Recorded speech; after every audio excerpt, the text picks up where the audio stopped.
كلاكيت تاني مرة. ده ايه؟ جاتو شاتو. تعالوا شوفوا بقى الجاتو شاتو. انا ومريم جت قالت لي ايه، ماليش دعوة، انا عايزة زي اللي انت عملتيه على النت. بتحب الزيت،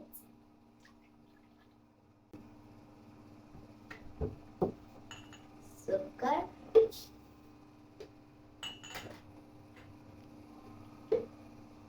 كاكاو.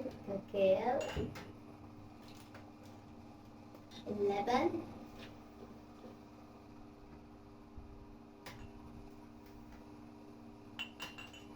وكده بقى ضربت الخليط كويس بالشكل ده كده، وتعالوا بينا بقى نشوف هنعمل ايه تاني مع بعض.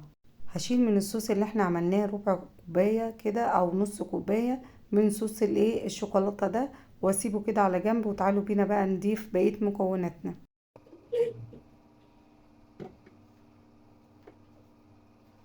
اضرب تاني في الخلاط. بيضتين. بيضتين. ذرة ملح. شايفة كده. اه.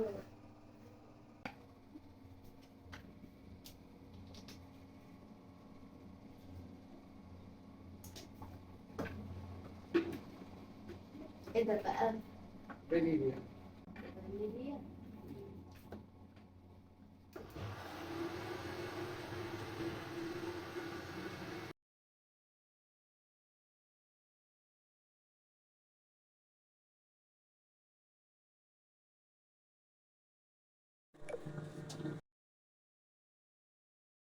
وهضيف بقى كوباية الدقيق وكيس البيكنج باودر وهضربه كويس، وهيطلع معانا بالشكل ده.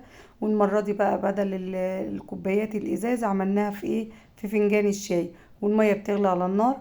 وتعالوا بينا بقى ايه كده بقى احطهم على النار. طبعا احنا حاطين صينية فيها مية على النار غليت بالشكل ده. تعالوا بقى نحط الكوبايات كده. خلاص نوطي عليها بقى النار 10 دقايق، ونشوف الكيكة بتاعتنا. وبعد 10 دقايق نسيبها كمان 5 دقايق ومغطينها بالفوطة بالشكل ده.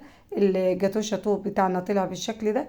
هروح جايبة خلة بقى ومغرزة الكيكة بتاعتنا. وشايفين سوا الكيكة بتاعتنا طالعة عاملة ازاي. وكده بقى نحط الصوص، المعلقتين الصوص اللي كانوا باقيين عندنا. زودنا عليهم معلقة لبن وزودنا عليهم معلقة زيت، وحطيناهم في الازازة اللي انتوا شايفينها دي، وحطينا كده فوق الفناجين. تعالوا بقى ندوق مريم الجاتو شاتو، وتقول لنا ايه رأيها بقى في الجاتو شاتو. طبعا شفتوه في الريلز قبل الفيديو. وكده بقى ما تنسوناش بلايك ومتابعة عشان يوصل لكم كل جديد.